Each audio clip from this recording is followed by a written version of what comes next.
Olá, você que nos acompanha no Câmara Livre já sabe que a vida é uma grande trajetória e as nossas escolhas, com todos os nossos obstáculos, desafios, é sempre uma lição de vida. E a gente completa aqui, em especial nesse momento, que é registrar essa demarcação desses recortes da história.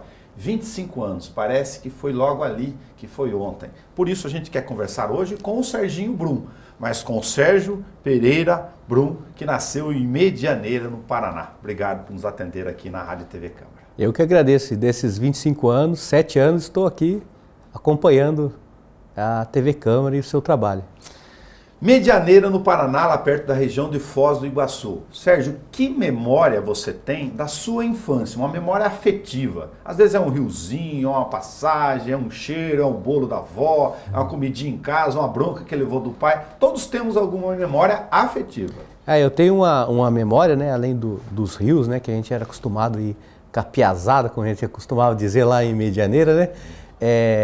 Além de nadar, com o bodoque, né? Fazer as caçadas lá, né? Sim. Então essa era a nossa bodoque. Diversão, era isso, né? Mas uma coisa que me traz à memória é quando eu vou ainda para lá, eu vejo muito isso que eu não enxergo aqui na cidade de Bauru. Quando chegava no finalzinho da tarde, os vizinhos se encontravam ali debaixo das árvores, cada um trazia sua cadeira, o seu banquinho, um vinha com a pipoca, um bolo que a vizinha fez, e aquela tarde se tornava uma tarde de partilha, conversa, risadas, né? Parecia que a gente não via a hora de chegar aquele momento para ter aquela confraternização. Aquela Legal. Confraternização era de uma forma assim, muito humana, né? Isso é peculiar das cidades pequenas do interior. Sim. Mesmo, do Paraná, de São Paulo, então tem muito disso, né? De conversar às vezes na frente da calçada também, com a cadeira no final da tarde. Mas é que as pessoas tinham mais tempo também, né, Sérgio? Sim. Hoje você não tem a impressão que a gente está correndo, feito um doido? Então, e é uma coisa que me intriga, porque a gente quer ser bem sucedido na vida, né? Só que às vezes a gente até tem o recurso, mas não vive. Né? Então é isso que me faz às vezes lembrar desse passado, né? Onde esses momentos, por mais que a gente não tinha muito recurso, a gente vivia mais e era mais prazeroso, né? Agora, o menino Serginho nos contou aqui que do trabalho na roça, tinha algodão, soja, né? Lá tem muito milho, não sei se tinha na milho sua também. Região. Quebrei muito milho lá. Hein? Quando chegou lá nos 16 anos, falou, poxa, peraí, eu tenho que tentar alguma coisa. Aí tinha um parente aqui, exatamente em Bauru. Aí, quando chegou, né, esse período aí de 15 anos para 16, né, eu aceitei um convite de um tio meu que já estava se instalado aqui, que ele estava iniciando uma fabriqueta de produto de limpeza, né. Aí, pensando em buscar, que aquela vida ali, né, não era fácil onde eu estava, né. Claro. Com tantos irmãos e a vida não era fácil ali, sem trabalho, o que tinha era, ou você vendia picolé, ou mexerica, ou engraxava um sapato, ou ia para a roça. E eu, muitas vezes, era um boia fria ali, né? Eu era o bombeirinho nas roças, sempre levando a água para o pessoal, né? Entendi. E aceitando esse desafio, né, de vir para uma cidade grande, foi onde eu comecei, né, uma nova trajetória na minha vida, ajudando ele. Ele tinha uma fabriqueta, como você falou, de mexer com produtos, você foi entender o que era produto de limpeza, tentar entender como é que usa um ácido mais forte ou não, isso aqui não mistura com isso. Mas chegou num determinado momento que você falou, opa, peraí, eu tenho que entender o que eu estou fazendo. Aí você foi estudar até química. Isso mesmo, eu percebi assim que tinha ali, ele precisava de um químico, né, responsável para assinar para a empresa dele. E nesse período aí eu me lancei. Já vinha fazendo supletivo, já estava estudando e já terminando o colegial, né? E eu percebi assim que eu podia ir além. Então eu comecei a estudar no La Salle, Química, e foi onde eu entendi que aquilo que eu estava fazendo, que era só seguir a receita, tinha um sentido, né? Para cada produto, né? Sim, legal. Então foi aonde também até a produção dele começou a melhorar, ele começou a vender mais porque eu comecei a fazer uns testes, né? E começou o produto dele ganhar um corpo e começar a atingir mais clientes que reclamavam, às vezes, então eu consegui, assim, vamos dizer assim, dar um up né, na produção. Você vê que a gente está no começo aqui dos nossos recortes da história, né? Como se fosse a sala da casa das pessoas, e a gente tem para cada fase uma palavra, alguma coisa. Né? A gente olha lá o mexeriqueiro, né? O bombeirinho que levava nas costas, a mamona, o estilingue, o bodoque, a tiradeira. E aqui a palavra-chave que me veio à cabeça é solupan. Quem trabalhou, eu trabalhei em casa de autopeça com a borracharia do lado, guardou isso, posto de gasolina, solupan. Que tira a graxa, e, né? O ativado é o ativo que é mais na parte de assim, tirar o ferrugem, né, das coisas, e o solupan é mais o desengraxante, né? Exatamente. Então um neutraliza o outro também né, nessa questão aí de lavagem. Mas do químico que estava aprendendo isso, veio lá do Paraná, da roça, para ajudar o tio aqui, começar a aprender um pouco, de repente falou, peraí, eu vou mexer aqui com o estoque da Servimed, foi para uma área bem diferente.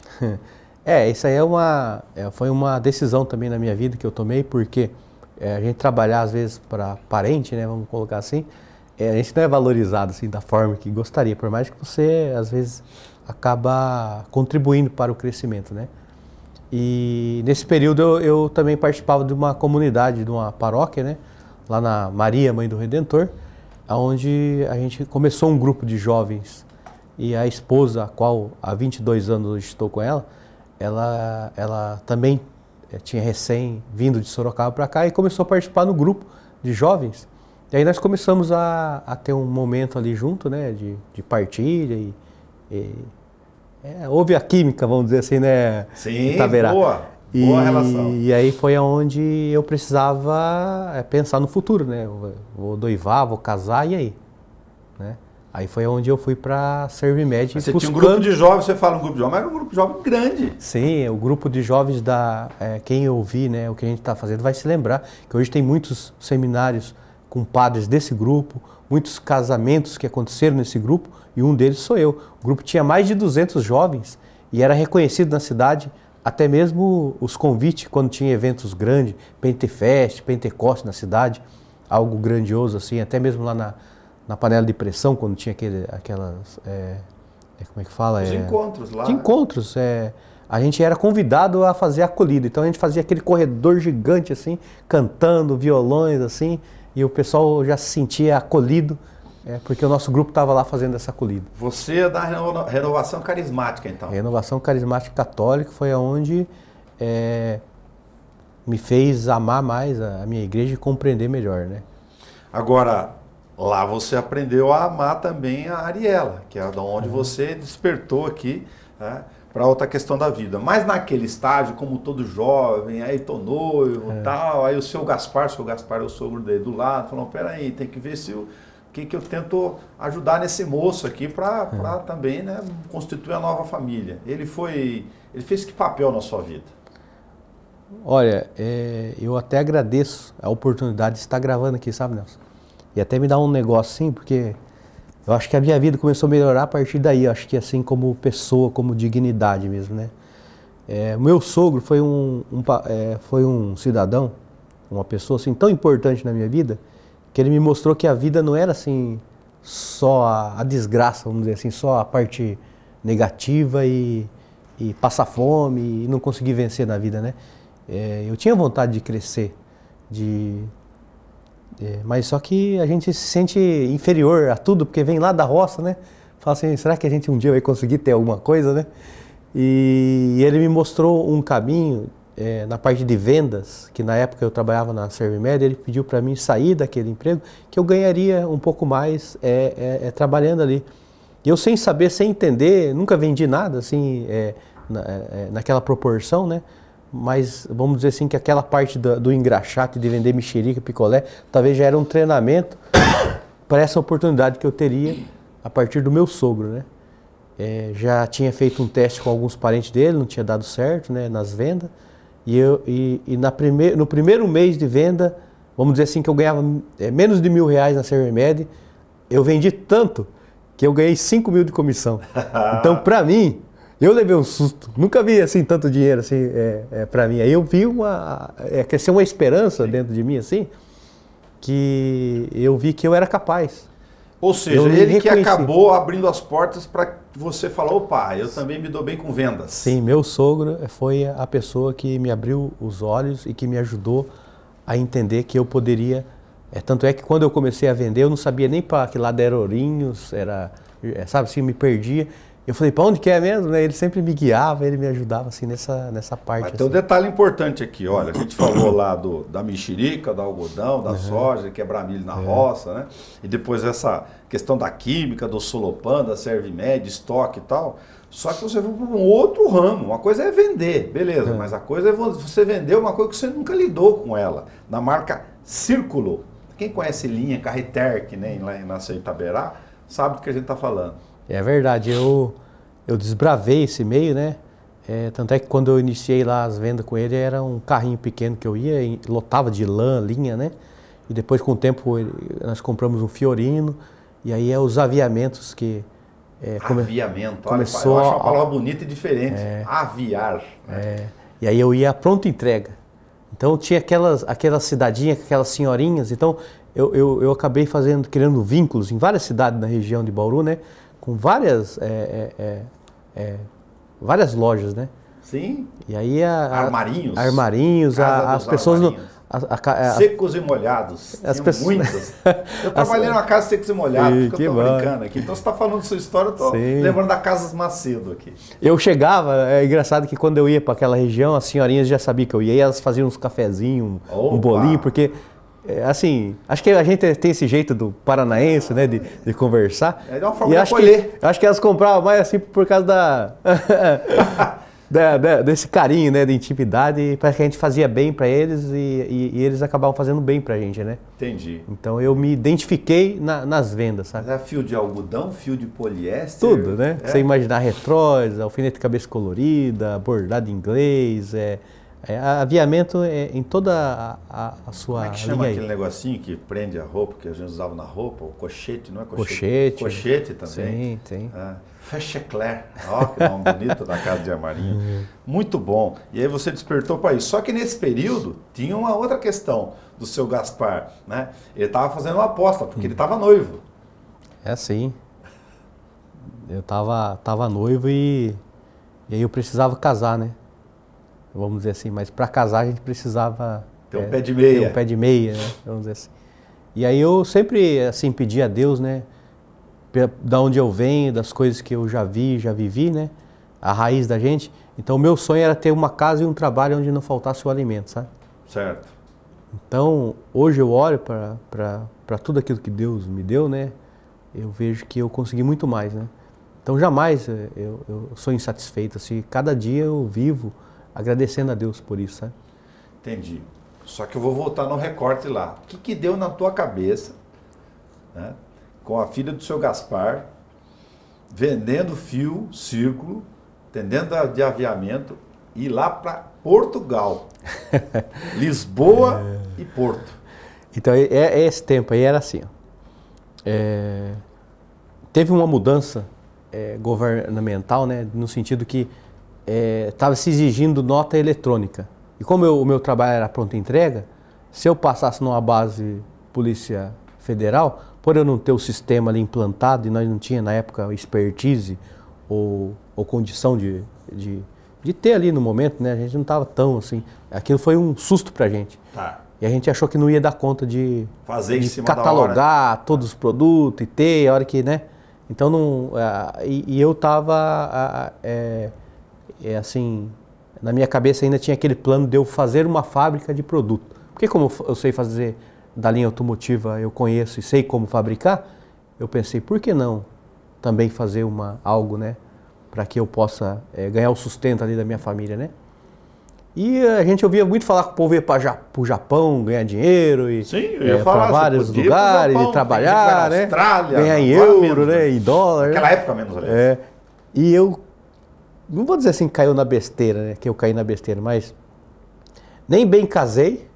Mas quem que falou para você de Portugal? Ô, Serginho, vai lá então, em Portugal. A minha esposa, ela estava terminando psicologia na Unip, né? Tá. E tinha uma amiga dela que o esposo dela estava trabalhando lá. E ele falava que se a gente quisesse ir para lá, teria lá uma fábrica de cartucho de impressora que a gente ia ganhar lá um valor e que poderia ainda fazer uns bicos no final de semana, porque a ideia era ir trabalhar mesmo, ficar 2 anos, para que eu pudesse voltar e montar essa fábrica. Então aquilo me criou uma... Vou gerar uma renda extra, acho que em dólar, e não sei se já era euro. Era euro, lá, né? E aí voltar para cá em condição melhor, montar meu tijolinho. Só que daí aconteceu que eu fui, o Portugal lá, a Europa toda estava em crise, o euro estava 2,29, não estava legal, e 7 dias depois que eu estava lá, essa fábrica de cartucho e impressora fechou. Aí eu tive que me virar. Só que eu pensava assim, tem vários brasileiros aqui, se deu certo para eles, também pode dar para nós, né? Mas não foi fácil assim, sabe? Você ficou o quê, uns 6 meses lá? 6 meses, 4 meses no Porto, ali numa vila que chamava Vila do Conde. Quando eu cheguei, estava completando 1000 anos a vila. E é engraçado que lá quando tem aniversário assim de Santo Antônio e tudo, os portugueses têm um costume muito assim de assar sardinha na rua, sabe? Então você come sardinha ali... batata de burro? Tudo assado, assim, sabe? E eles vão, se você quiser tomar um golinho de vinho também... Com azeite, vinho bom. Tanto é que eu nunca tomei, até ali uns 30 e poucos anos ali, eu nunca tomei nada, né? Na minha vida, assim. Mas fui aprender, porque lá era muito frio, né? Então eu comecei a experimentar ali um vinho e tal, vi que era uma coisa boa, assim, sabe? A comida é boa lá. A comida é excelente. Ou até mesmo o próprio... bacalhau que você vê aqui, salgadão, que você tem que às vezes tirar o sal, lá é puro, não tem aquele sal, não precisa ficar tanto tempo no sal, né? E você comia aquilo ali, derretia na boca, assim, sabe? Era algo... Tanto é que lá não tem arroz nem feijão, assim, né? Era mais batata com bacalhau, tudo com peixe, sabe? Aí eu fiquei... Portugal é bonito, né? Quase 10 dias que eu estava lá comendo batata, eu falei, meu Deus, será que não vai ter um arroz aqui, um feijão, né? Vai comer. Mas a gente acabou assim acostumando, né? E eu vi que era uma ilusão, assim. E não deu. Aí eu pensei, acho que é melhor voltar para o Brasil, porque acabei trabalhando lá em alguns lugares que era 18 horas, 16 horas. Tá com o Serginho Ariela de volta para... Daí eu pensei assim, se eu trabalhar isso lá no Brasil também, porque é uma escravidão, né, isso aqui, né? Aí o seu Gaspar não puxou sua orelha, não? Falou, ô, Serginho. Sim, tanto é que no começo ele falou que ia ser um erro, né? Fazer isso, largar aqui para ir para um lugar desconhecido. Certo. Mas eu precisava fazer isso, né? Tanto é que 1 mês antes de eu voltar, que eu vi que eu ia voltar mesmo, porque tinha um visto lá que tinha que aguardar, eu comecei a conhecer. Então, 80 quilômetros para cá era Espanha, eu ia. Fátima era tipo 60 quilômetros aqui. E era tudo 5 euros, 4 euros, era baratinho. E eu tinha ali um dinheirinho, né, para mim fazer essas... Sim. Então eu conheci tanta coisa, assim, tantos lugares, assim, em pouco tempo, que até hoje, assim, sabe, eu fico... Uma boa experiência. Uma experiência extraordinária. Você voltou, vendas de novo. Eu até assim, agora eu vou contar uma coisa aqui que poucas pessoas sabem, sabe? Pois não. Quando eu cheguei, eu tinha alugado a minha casinha que eu tinha comprado, né? Então, só que era por 1 ano, e eu voltei 6 meses antes. Tá. Aí eu fui morar atrás da casa do meu sogro, numa edícula que tinha lá, porque eu tinha que dar o tempo de dar, porque tinha um contrato lá da casa. Só que daí quando você volta, você não tem assim um emprego já na hora. E eu pensei, o que eu vou fazer? Começou a dar aquele sentimento assim, mas e agora? Né? Aí foi onde foi a primeira vez que tinha um candidato aqui, que foi a primeira vez que eu tive contato com essa coisa de política, assim, foi que na ânsia de ter um dinheirinho e não ter emprego, eu fui entregar o panfletinho, santinho, sabe? Por um vereador aqui dessa casa aqui. Que eu pensei assim, eu não tenho nada, eu não vou... Vou ganhar um troquinho. Só que daí, sabe o que aconteceu? Eu dava risada entregando o santinho. Que na minha cabeça era assim, ó, há 2 semanas atrás eu estava lá na Europa. Entendi. E agora eu tô aqui entregando o santinho, sabe? Entendi. Porque a gente, né? O mundo tinha virado de ponta cabeça. E aí foi onde eu também entrei na Plajax, ali um período pequeno. E aí fui fazer uma entrevista em Piracicaba, na Oeste Brasil, que chama Móbil, né? Que é a distribuidora de lubrificantes. E aí foi onde eu consegui me reorganizar na minha vida, sabe? Tá, você foi trabalhar na Móbil. Precisava de um vendedor no segmento de motos, né? Mas aqui em Bauru mesmo, na região de Bauru. Bauru é região, né? Motos? Óleo para motos? Óleo para moto. Lubrificante, né? 4 tempos e tal, 2 tempos. Você entendia de mexerica quando era pequena? De aviamento. De química, de solupante, passou para aviamento. E aí fui para lubrificante. Passou para lubrificante. O Que legal. Você ficou 7 anos na Móvel. Mais ou menos ali. A estrutura grande deve ter aprendido bastante também, a Sim. visão de multinacional. Na verdade, hoje eu olho, né, para as amizades e qualquer motopeça aí que você falar hoje, desde a Honda ao KM Motopeça lá na Vila São Paulo, em toda a região da cidade, me ajudou a conhecer Bauru, né, porque eu andava o tempo todo, né. Você chegou a ser seminarista 2 anos. Nesse período que eu estava no grupo de jovem, ali lá no começo, né, eu tinha essa tendência, né, assim, a achar que a minha vida ia ser assim, sabe, religioso, né? Tá. Até a minha esposa, né, Ariela, aparecer ali, eu tinha que fazer uma decisão e eu vi que a minha vocação era o casamento mesmo, né? Tá. Mas aí como é que apareceu, foi em função de toda essa questão? Porque lá em 2016 você se candidatou pela primeira vez e logo na primeira vez, não é fácil. Não. Já foi eleito. Isso é uma parte importante que até hoje eu sou questionado e algumas pessoas olham para mim e falam, mas como que esse cara ganhou, né? Eu sei que tem pessoas que falam isso. Mas não fala nada, não usa tribuna, não usa rádio, não usa televisão, fica na dele ali, né? E conseguiu entrar aqui, né? Eu sei que tem algumas pessoas que elas fazem essa reflexão, né? Mas eu acredito também no propósito, sabe? Certo. Que Deus tem um propósito na nossa vida, né? E quando apareceu essa oportunidade, vamos dizer assim, não fui eu que quis ser, e nem... Alguém te convidou? Não tive assim, não foi dizer assim, olha, eu quero ser um candidato agora porque eu já fui do grupo de jovem, fui da comunidade, sou um cara bom. Nunca pensei isso. Sempre quando as coisas que eu ia fazendo era sempre pelo sentido delas. Tá. Né? E aí esse grupo de pessoas chegaram até a mim, né? Dizendo que eles já estavam trabalhando o estado de São Paulo, estavam elegendo algumas pessoas, só que político não servia. Tinha um projeto de formação de participação popular, Isso, coletiva. como se fosse um projeto de cidadania, né? Entendi. A qual... se envolver com a comunidade e tal. Fazer com que Da própria igreja. São pessoas da igreja, Ou né? ligadas à igreja. Porque a igreja não tem, assim, um partido, né? A própria igreja que eu digo que estavam na igreja, tinha um propósito cristão, e aí daquilo viram, a gente precisa participar da vida das comunidades. Tanto é que, se você pegar a minha história lá no primeiro mandato, lá, né, que tinha até reunião, assim, às vezes de candidatos da igreja, para que a igreja soubesse quem era, porque sempre tem as pró que saem, né? Sim. Então fazia uma reuniãozinha ou outra ali para dizer quem queria sair. Eu nem aparecia. Conselho diocesano fazia. Eu nem aparecia justamente porque eu não queria vincular a igreja. Entendi.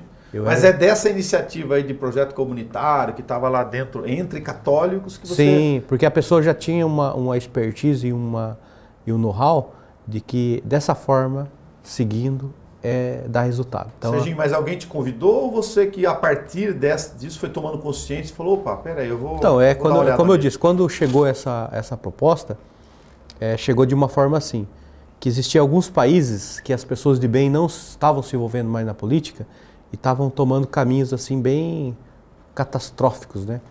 Igrejas sendo fechadas e um monte de coisa acontecendo, e a gente está aqui no Brasil, acho que essas coisas não ainda estão longe de chegar até aqui, né?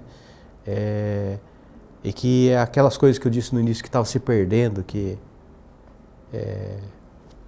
precisava assim, ter alguém também para fazer esse contraponto assim que as universidades do nosso país também já estavam assim formando as pessoas, não mais com teoria e prática, mas estavam tirando-se as práticas e só estavam formando as pessoas em teoria. Então estava ficando meio bagunçado assim, o entendimento. Então estava se destruindo o saber, né, das pessoas. Então a ideia não era a gente confrontar ou atacar ou querer ser mas que a gente pudesse também levantar um povo de bem, pessoas melhores que a gente, e que a gente pudesse, vamos dizer assim, ser esse contraponto de entendimento e aprofundar nos assuntos, às vezes, que deixam a desejar, até mesmo por esses intelectuais que estão sendo formados hoje em dia, né? Qual é o nome do seu pai? Meu pai chama Valdelino. Valdelino. E da mãe? Ervíria. Quando eu como pizza, às vezes eu lembro da minha mãe, que eu não vejo ela uma vez por ano só, né? Ervíria. Lá no Paraná. A família sua está inteira no Paraná ainda, lá em Medianeira? Isso. Meus irmãos. Tudo lá? Tudo lá. 9 irmãos, lógico, 7 que estão aqui conosco, mas 2 estão sempre espiritualmente, né? Eu tenho um monte de irmãos, por isso que eu falo, conto todo mundo, né? Na nossa saga. E tá todo mundo lá na cidade ainda. Todo lá. Tem que tamanho Medianeira? Medianeira, quando eu saí de lá, tinha 30 mil habitantes, né? O dobro do tamanho de Itaberá. Cidadão. Itaberá então, pequenininho. Que bom. Ô Serginho, você gosta de jogar futebol? Na verdade, Vai brincar. eu gosto de brincar e a gente reuniu um pessoal da paróquia e a gente tem um sábado que a gente se reúne lá. Qual que é a sua posição? Eu jogo em qualquer posição. Não, você não podia comentar isso antes de falar isso pra mim. Eu sou zagueiro.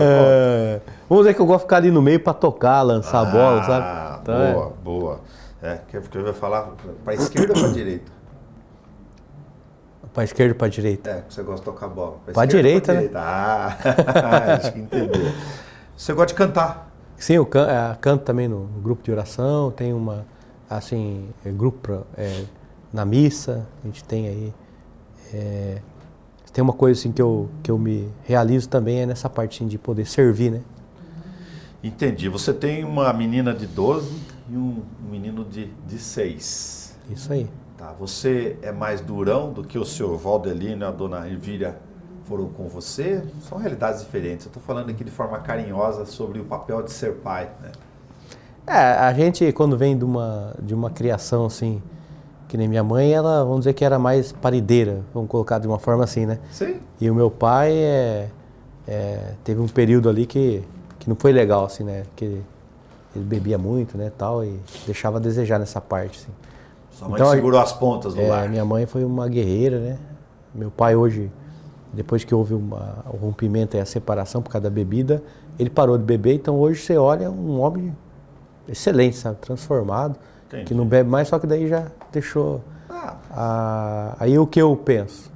Que tudo que eu puder fazer, mas de uma forma orientada, organizada, para que meus filhos valorizem também os pais, né? Mas sabendo que eu não posso cometer o mesmo erro do passado. Entendi. A gente conversou com o Sérgio Pereira Brum, mas na verdade é com o Serginho Brum. Serginho, se eu não deixei você falar alguma coisa, por favor, fique à vontade. Então é assim, ó. Duas coisas. Uma é que quando eu fui pedir a minha esposa em casamento, ela falou que ia ficar do meu lado e deixou eu sozinho conversando com o pai dela. E você se vira com o seu Gaspar aí. E ele perguntou pra mim, que time você torce?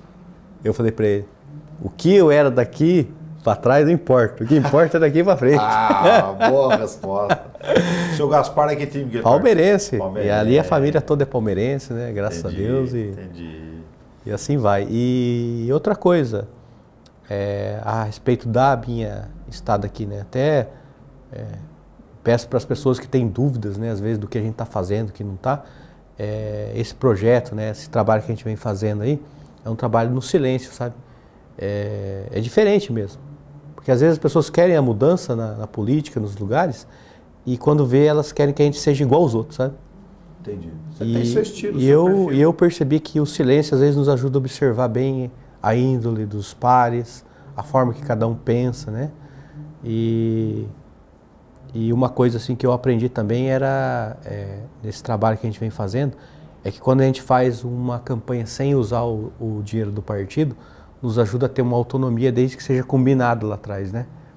Então eu venho fazendo dessa forma. Então eu optei e toda vez que eu procurei um partido, eu deixei claro que gostaria de votar conforme a minha consciência, mas que se eu fosse eleito, eu queria que isso acontecesse, mas contrapartida não iria usar nenhum centavo do partido, né? E me aceitando eu ficava. Tanto é que foi sempre assim. Se você pegar na transparência aí, você vai ver que eu sou, vamos dizer, o segundo aí que menos gastou, né? Acredito assim. Porque sempre foi os amigos que me ajudaram e que se eu entrei hoje e parece que a gente não está fazendo nada, nós já construímos pessoas aqui na cidade que odiavam política e que sempre ficavam esperando o próximo candidato a entrar, mas que elas estão assim nos acompanhando, estão aprendendo junto e ainda nós não consideramos assim que nós estamos ainda pavimentando ainda uma estrada, né? Pode ser que eu continue ou pode ser que eu ceda o meu lugar para outro, né? Mas o mais importante é que nós estamos assim fazendo de uma forma sem vícios, né? E cada passo que nós damos a gente tenta construir eles em conjunto, para que a gente esgote todos os pensamentos, né, todos os pontos de vista, por mais que algumas pessoas não compreendam, mas essa parte de populismo, essas coisas a gente corre, sabe? Então a gente quer tentar aquilo que é para o bem comum mesmo, isso é baseado nessa parte. Se a gente costuma dizer no recorte nosso aqui, nessa missão pública que você acompanha do dia a dia, que quando você olha para o plenário do Legislativo, você compreende a nossa comunidade de forma plural, né? Todas as tendências, formações, porque é isso que a gente tem lá na comunidade, né? Com os diferentes grupos, diferentes ideais. E aí a nossa missão é construir esse diálogo. Obrigado por você ter participado conosco. E até assim, em cima disso que você está falando, para concluir aí, uma coisa que eu aprendi e me preocupa é quando você vê a pessoa, por exemplo, o militar quer defender o militar. O diversidade quer defender a diversidade. O pastor da igreja quer defender a igreja. Sabe quando são blocos, né? Agora, quando eu vejo alguém assim com uma ideia de ajudar o todo, mas pensando no bem comum, nem favorecendo esse lado nem aquele, mas dentro do equilíbrio, é que eu fico contente, sabe? Que é uma das coisas que eu tenho procurado e está difícil de encontrar. Ou a pessoa é muito extrema desse lado, ou é muito extrema desse lado, sabe? Não tem aquele meio termo, sabe, de conduzir as coisas. E assim a gente fica se degradando o tempo todo e não consegue assim entender que isso nos cega a ponto da gente não fazer uma comunhão de pensamento para aquilo que é bom e que possa agir na raiz de certos problemas que nunca vai ser sanado se a gente continuar com essa mesma linha de pensamento. Muito obrigado por ter conversado conosco no Câmara Livre. Eu que agradeço, viu, Tabeira? Você é um cara que faz um papel excelente. Imagina, nossa participação também. Hoje a gente conversou com o Serginho Brum, lá de Medianeira, do Paraná, com os recortes das trajetórias de cada um. Quando ele estava falando do bombeirinho no Paraná, também no sul do estado de São Paulo, norte com o Paraná, sudeste, né? A gente fala daquele que ia na roça e levava aquele recipiente de água para os outros garrafão, né? Era uma função fundamental. E quando ele falou do bodoque, eu me lembrei de uma frase, vou fechar aqui em homenagem à questão dessa nossa característica de identidade de interior, vindo para a cidade para procurar, né, melhores áreas e desafios como todo jovem. Atirei a pedra no bodoque, não mirei direito o pelote de mamona, saio torto com defeito. E você olha a nossa trajetória para poder construir o seu dia a dia. Até mais.